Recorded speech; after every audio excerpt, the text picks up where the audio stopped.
Section 1.6, Classifying Polygons. This warm-up will help you review some of the things we covered in the first few lessons in Chapter 1. So go ahead and try these 3 problems. Then turn the video back on and you can see if you got them correct.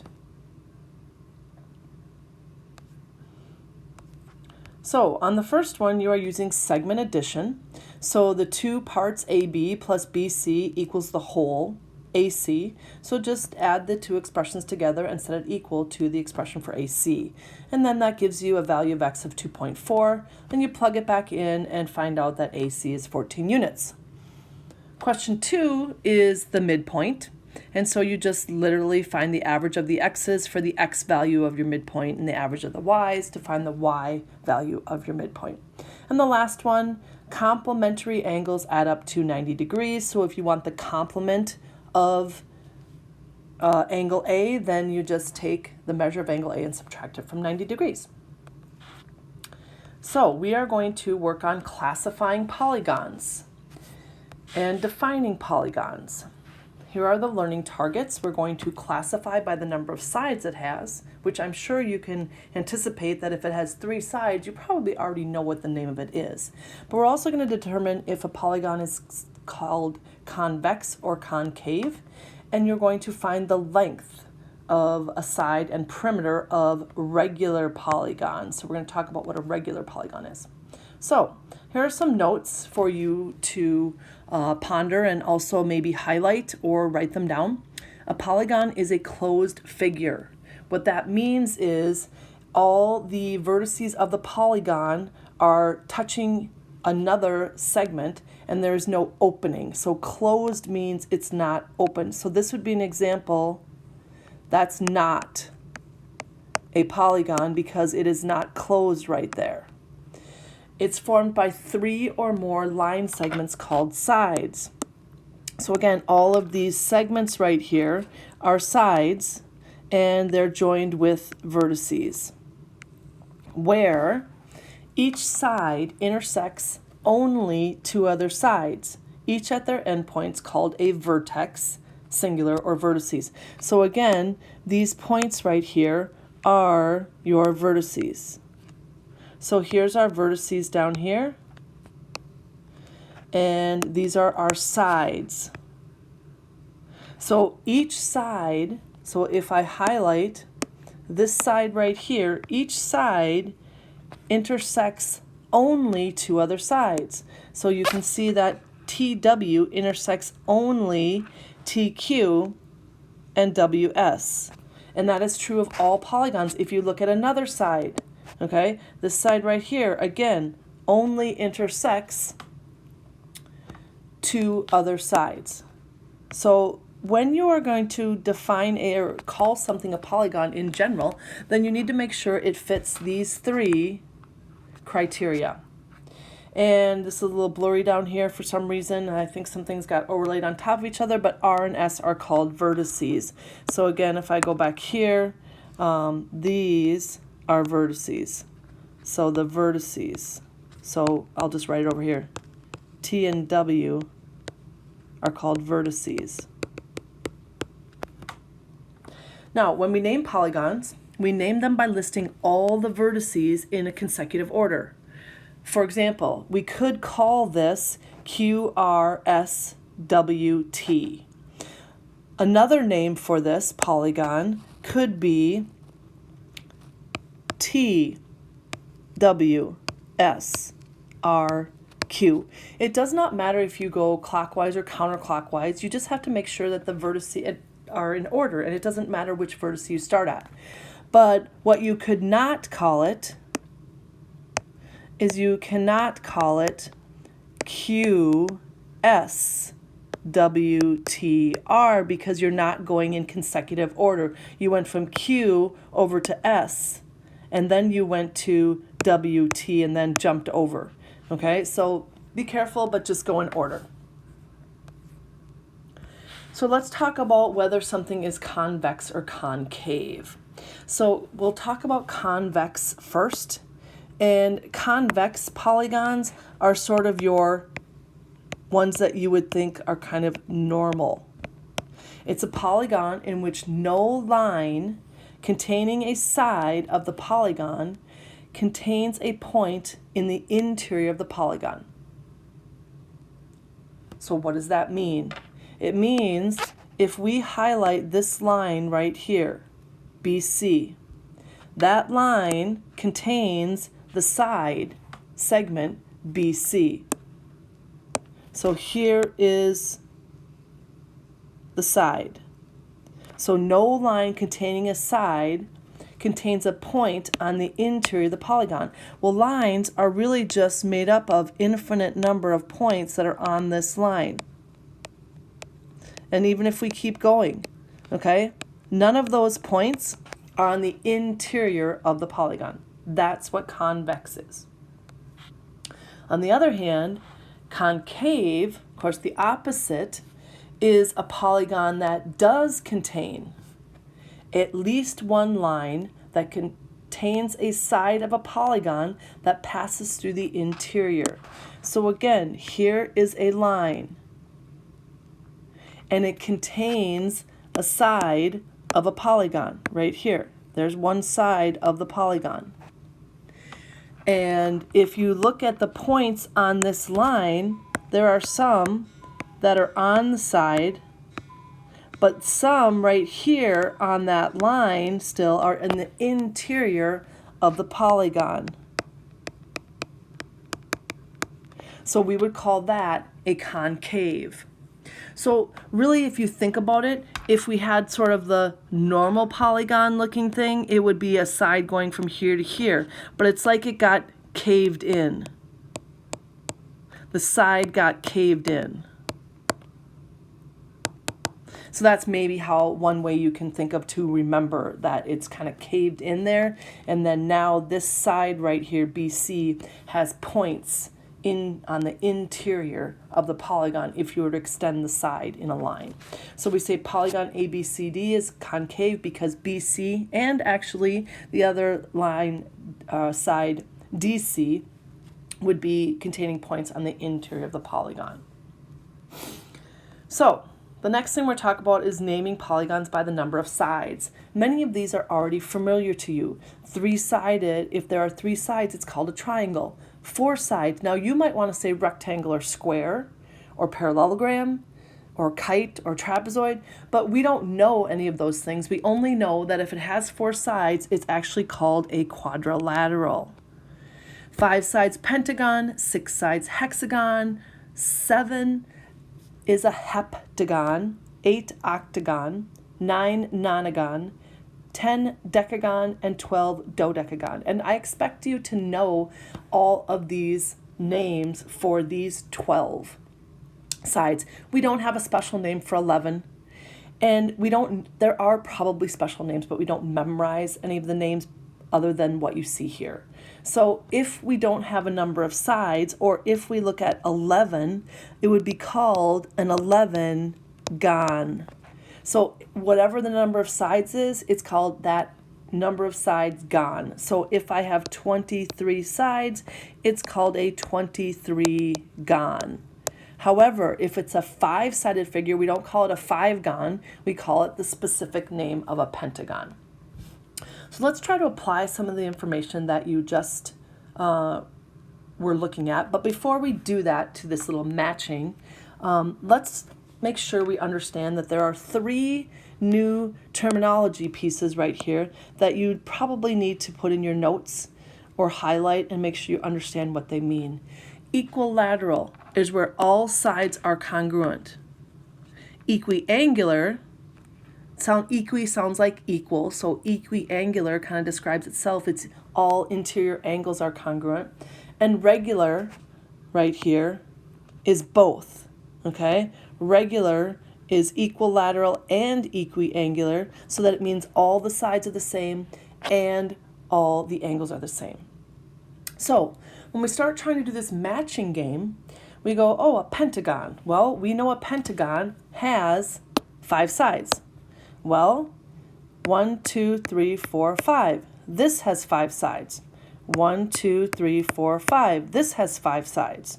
1, 2, 3, 4, 5, 6. Nope, that has 6, so that one doesn't fit. Okay, but we have 2 figures that have 5 sides. So one of those could be called a pentagon, and well, they both can be called pentagons actually, but we can't match it to 2 things. So let's just hold off for a minute.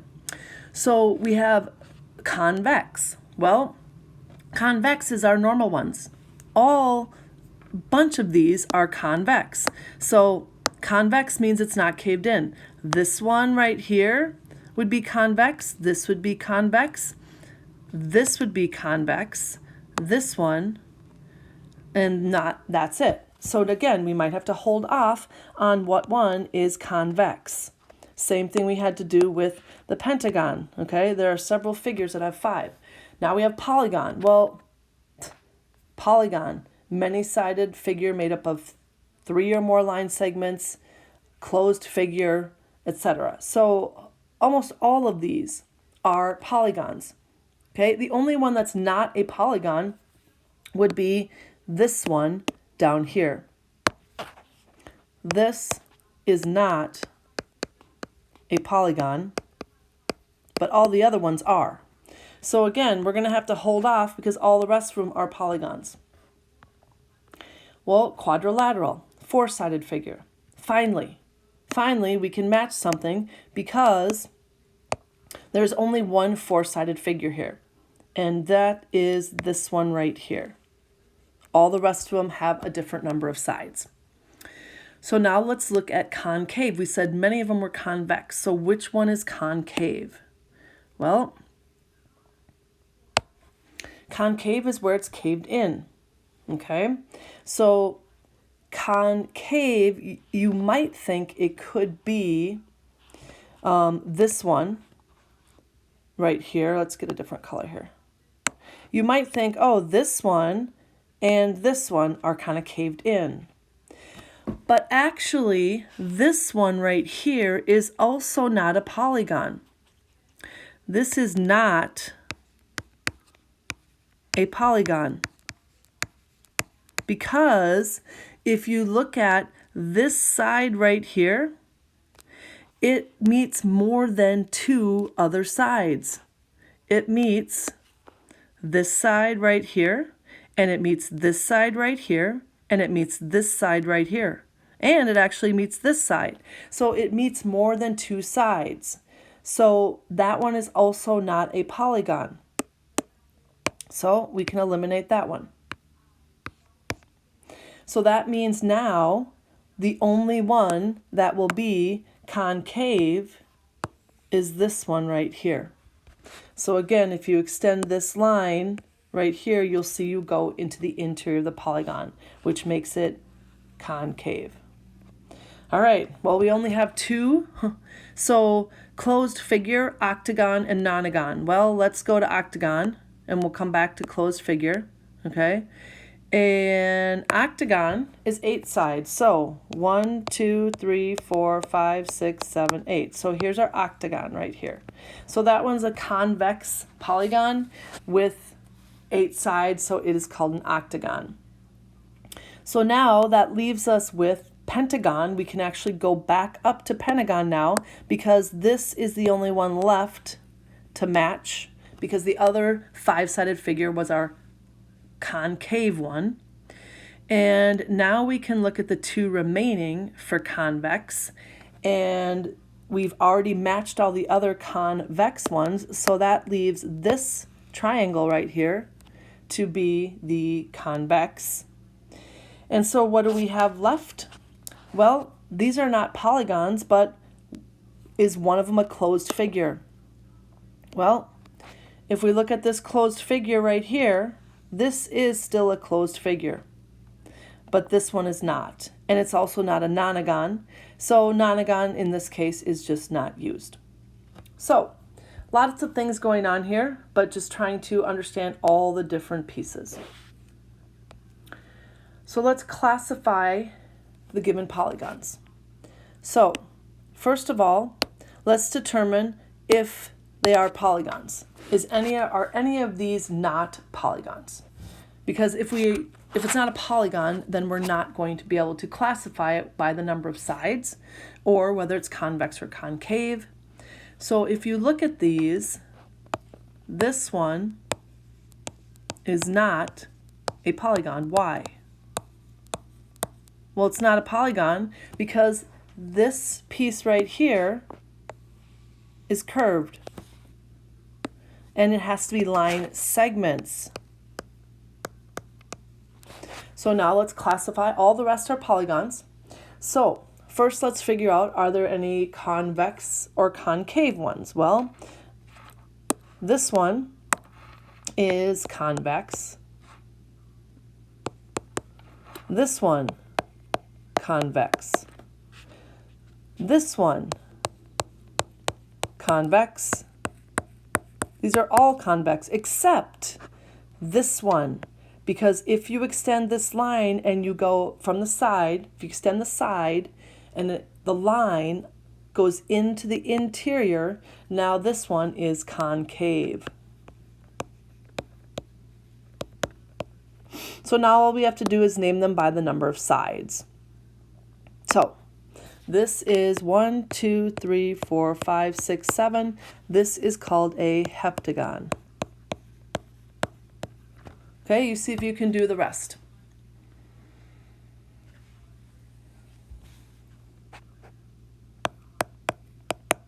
This is a triangle.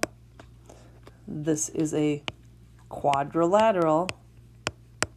We don't have really enough information to say for sure it's a rectangle. You can guess that it's a rectangle, but it's really just a quadrilateral.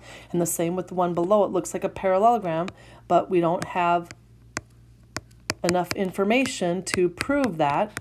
So we'll just say quadrilateral. And then this is 10-sided, so it is a decagon. All right, so let's go and use that idea of regular here. So two sides of a regular octagon are represented by the expressions 4x minus 2 inches and 3x plus 4 inches. What is the length of one side of the octagon? So what you might start by doing is actually drawing an octagon.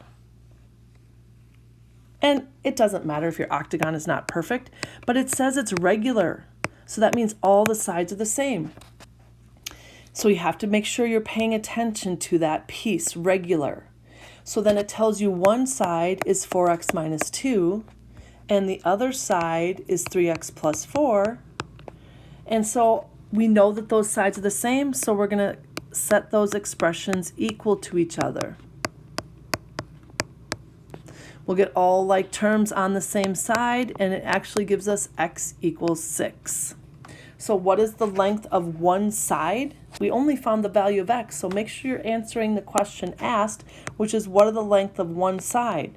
So now I need to take the 6 and plug it in. So 3 times 6 plus 4, the length of one side is 22 inches. So we answered the length of one side. So then what is the perimeter? The perimeter is equal to the length of one side times the number of sides you have, 8. So the perimeter is 176 inches. So I would like you to try this problem. Try setting up this problem and solving it.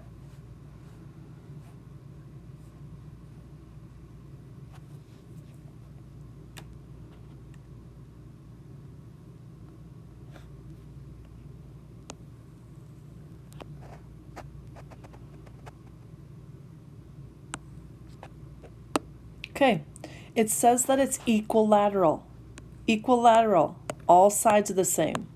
Regular means all sides the same and all angles are the same.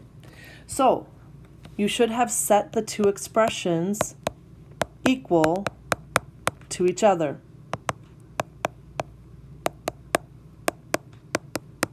Now, you need to get all of the x squareds together and all of the x's together, but what makes this nice here is that when you subtract x squared from each side, they cancel out. But sometimes they won't, and you will have a quadratic that you might need to factor or solve using the quadratic formula, like you did in algebra. So now you have negative 3x plus 14 equals 5x minus 10, which when you get down and you solve all of it, you get your x is equal to 3. So make sure you can get that value. Now we plug that value in to find the length of the side. So we are going to take 3 squared plus 5 times 3 minus 10, and that gives us 14 units, since it didn't give a length. All right, so that is 1.6 and the end of the